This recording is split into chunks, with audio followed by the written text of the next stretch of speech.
जय मसीह Gethsemane church परिवार साथै आदरणीय दर्शकवृन्द, प्रभुलाई थाहा छ भने प्रार्थना किन गर्ने भन्ने विषयमा आज मैले वचन लिएर आएको छु र मत्तीको पुस्तक 6 अध्यायको 7 र 8 पद पढेर आजको वचनको थालनी गर्न गइरहेको छु।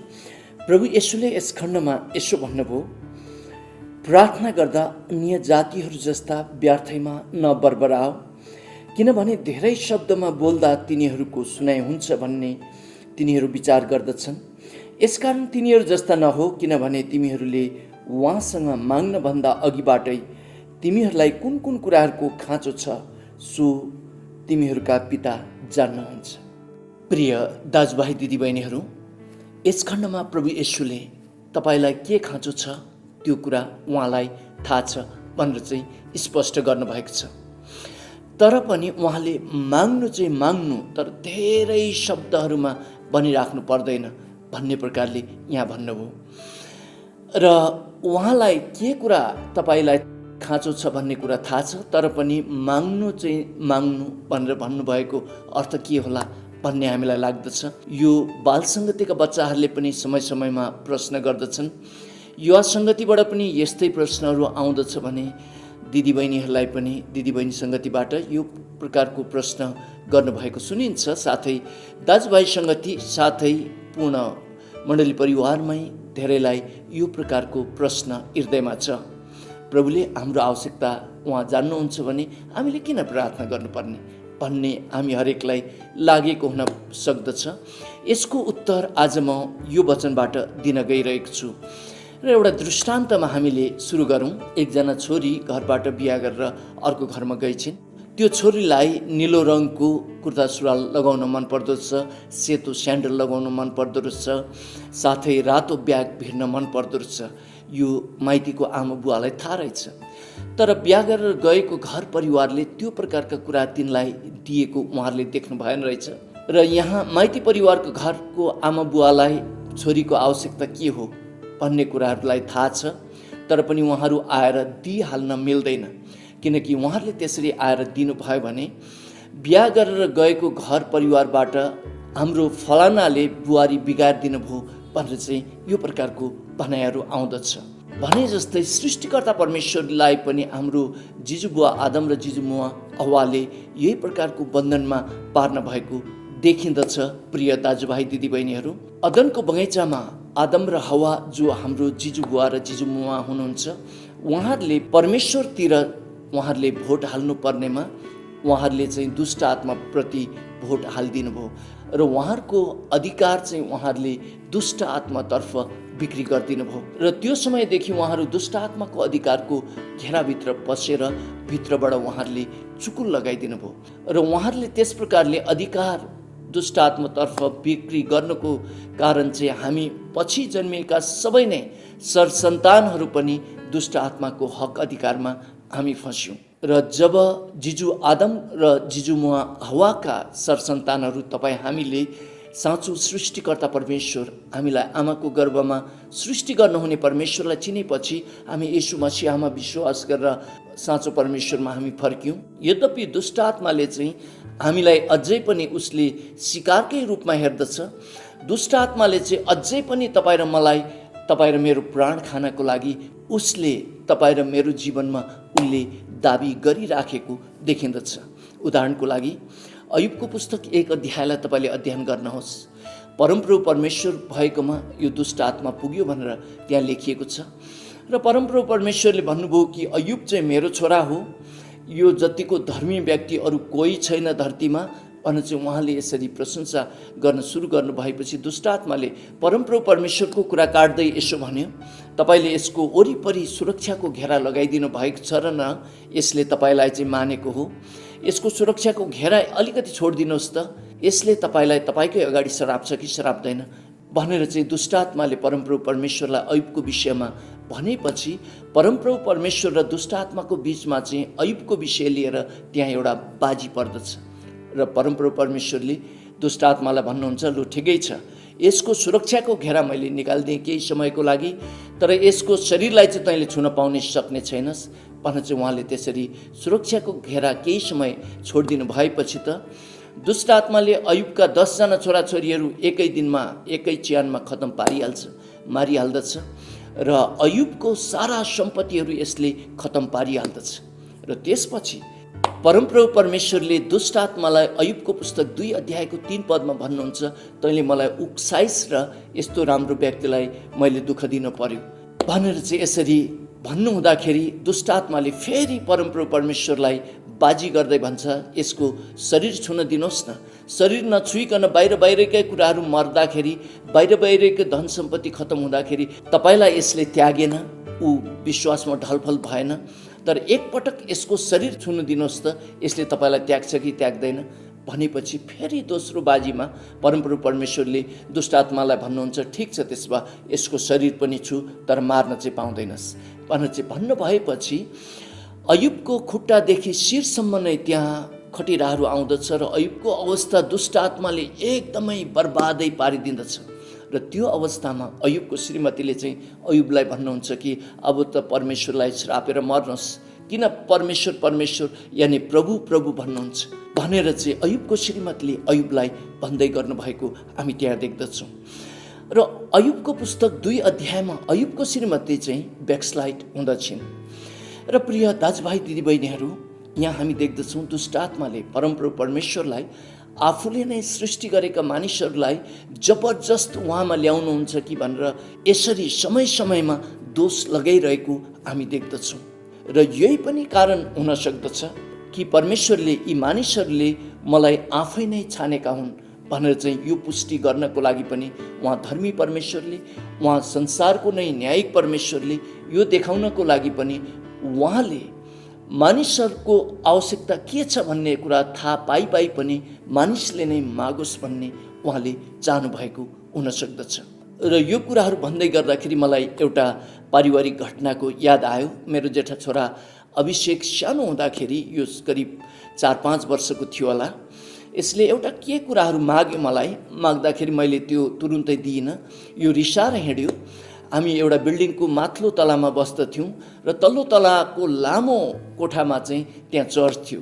यो त चर्चभित्र पसेछ र भित्रबाट चुकुल लगाएर ऊ सुतेछ। सुतेको केही समयपछि चाहिँ फेरि उठेर ऊ रुन थालेछ। हामी त त्यहीँ वरिपरि कतै होला भनेर चाहिँ सम्झिरहेका थियौँ। कोही आएर हामीलाई भन्नुभयो कि अभिषेक त चर्चको हलभित्र छ र भित्रबाट चाहिँ उसले ढोकाको चुकुल लगाएर चाहिँ ऊ बाहिर निकालिदिऊ भनेर चाहिँ रुँदैछ भनेर चाहिँ हामीले सुने पछाडि म तल झरे पछाडि यसो ढोकामा गएको त साँच्चै भित्रबाट चुकुल लगाएको रहेछ र उतापट्टि झ्याल चाहिँ अलिकति खुल्ला रहेछ, तर त्यो झ्यालमा पनि त्यो फलामको बेराहरू थियो र त्यहाँबाट भित्र पस्न सकिने अवस्था थिएन। र त्यहाँबाट अभिषेक त्यो ढोकाको चुकुल खोल बाबु पहिला, र चुकुल खोले पछाडि म भित्र पसेर तँलाई निकाल्छु भनेर चाहिँ मैले उसलाई बारम्बार भनिराखेँ। तर उसले सम्झ्यो कि मेरो बुवाले चाहिँ जे पनि गर्नुहुन्छ, उहाँले चाहिँ अर्काको घरको ढोकाइ पनि फोडिदिनुहुन्छ भन्ने उसले सम्झेको हुन सक्दछ। ऊ लडीबडी गरेर चर्चको भुइँमा जो कार्पेटहरू हामीले ओछ्याएका थियौँ त्यसमा लडीबडी गरेर राल सिँगार भयो। करिब 1-1.5 घन्टा जति उसले जिद्दी गर्यो, तर पनि उसले यो कुरा पछि महसुस गर्यो कि अब हामी अर्काको घरको ढोका फोरेर भित्र पस्दैनौँ भन्ने चाहिँ उसले महसुस गरिसकेपछि लास्टमा ऊ उठेर आएर चाहिँ त्यो छिड्किने भित्रबाट त्यो चुकुल खोल्यो। चुकुल खोलेपछि अनि उसलाई हामीले लियौँ। र प्रिय दाजुभाइ दिदीबहिनीहरू, यही प्रकारको अवस्था मानिसको जीवनमा भएको छ। हाम्रो जिजुबुवा आदम र जिजुमुवा हवाले आफ्नो अधिकार दुष्ट आत्माको हातमा उहाँहरूले बिक्री गरिदिनु भयो, चुकुल भित्रबाट लगाइदिनु भयो। त्यसको परिधिभित्र आफूले नै भोट हालेर त्यसलाई भोट हालेर छानेर त्यहाँभित्र उहाँहरू पसिदिनु भयो। र हामी जे जतिजनाले अब साँचो परमेश्वरलाई चिन्यौँ बुझ्यौँ र त्यसको परिधिबाट बाहिर निक्लेर हामी साँचो परमेश्वर येशू मसीहमा आएर अब हामीले उहाँलाई पुकारा गर्न सुरु गरेका छौँ। तर पनि त्यो दुष्ट आत्माले त अझै पनि हामीलाई त्यसकै मान्छे हो भनेर चाहिँ उसले ठान्दछ र प्रभुको अगाडि गइकन ऊ समय समयमा उसले हाम्रो विषयमा दोष लगाउने र हामीलाई प्रभुले जबरजस्त लाँदै गर्नुभएको प्रलोभन गरेर चाहिँ उहाँले हामीलाई उहाँको हातमा पार्नु भएको यो प्रकारको दोषहरू उसले समय समयमा लगाइरहेको देखिन्दछ। जबकि हामीले अयुबको पुस्तक 1 अध्यायमा पनि हामीले त्यो हेरेका छौँ। र प्रिय दाजुभाइ दिदीबहिनीहरू, धर्मी परमेश्वरले कुनै पनि कुराहरू उहाँ जबरजस्त गर्नुहुन्न, यानि लोभ लालचमा फसाएर कसैलाई आफन्त बनाउनुहुन्न भन्ने कुरा देखाउनको लागि पनि उहाँलाई हाम्रो आवश्यकता के हो भन्ने कुराहरू थाहा छ। यद्यपि उहाँले हामीलाई मागोस् भन्ने उहाँ चाहनुहुन्छ। र अर्को कुरा चाहिँ हामी यो पनि देख्दछौँ, उहाँले हामीसँग सङ्गति पनि गर्न चाहनुहुन्छ। जब जब तपाईँ प्रार्थना गर्न जानुहुन्छ परमेश्वरको काखमा, त्यो समय तपाईँ स्वर्गीय पिताको काखमा हुनुहुन्छ, त्यो समय तपाईँ उहाँको सङ्गतिमा हुनुहुन्छ। र जहिले पनि बाउ आमालाई आफ्नो छोराछोरीहरू वरिपरि नै बसिराखुन्, वरिपरि नै रहन्, वरिपरि नै खेलिरहन् भन्ने बुवा आमा चाहनुहुन्छ। र सृष्टिकर्ता परमेश्वरलाई यो स्पष्ट थाहा छ कि यो धरती केही समय आदम र हवाको गल्तीको कारणले गर्दा, पापको कारणले गर्दाखेरि दुष्ट आत्माको हातमा परेको छ। र यो धरतीमा चाहिँ सर्प, बिच्छी र बुवासोको आत्माहरूले काम गरिरहेको छ भन्ने चाहिँ बाइबल धर्मशास्त्रले स्पष्ट बताएको छ। र हामी यो धरतीमा रहँदाखेरि हामी बुवासोका आत्माहरूको बिचमा, हामी सर्पहरूको बिचमा, विषालु कुराहरूको बिचमा, यानि बिच्छीहरूको बिचमा, विषाल कुराहरूको बिचमा हामी रहिरहेको अवस्थाहरू छ। र हामी यदि परमेश्वरको सङ्गतिमा रहेनौँ भने, हामी परमेश्वरको काखमा नरहेको समयमा प्रिय दाजुभाइ दिदीबहिनीहरू, हामी खतरनाक अवस्थामा रहन सक्छौँ। तपाईँ खतरनाक अवस्थामा बसिरहेको हुन सक्नुहुन्छ। त्यसर्थ प्रभुले तपाईँलाई उहाँको काखमा आउनु भएको चाहनुहुन्छ। र उहाँको काखमा जानु चाहिँ उहाँलाई प्रार्थना चढाउनु हो।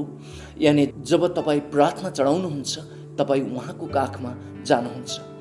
र पहिलो थेसलोनिकीको पुस्तक 5 अध्यायको 17 पदमा यो भनिएको छ, निरन्तर प्रार्थना गरिराख।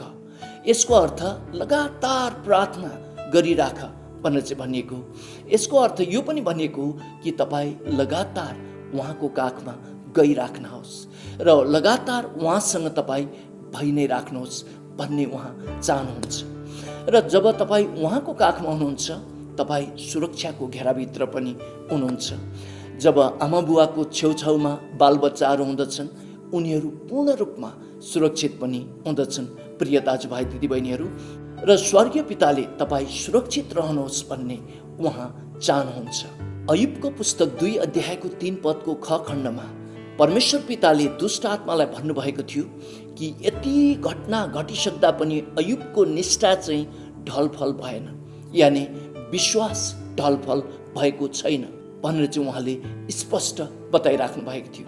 र जब एक व्यक्तिको विश्वास ढलफल हुँदैन, जब एक व्यक्तिको निष्ठा ढलफल हुँदैन, त्यो व्यक्तिले परमेश्वरलाई चुन्नु भएको हुँदछ, त्यो व्यक्तिले नै परमेश्वरलाई छान्न भएको हुँदछ। र दुष्ट आत्माको आरोप परमेश्वरमा चाहिँ यो छ कि परमेश्वरले चाहिँ मानिसहरूलाई लोभ लालच पारेर लगिराख्नु भएको छ। लोभ लालच देखाएर चाहिँ उहाँले घर फर्काइराख्नु भएको छ।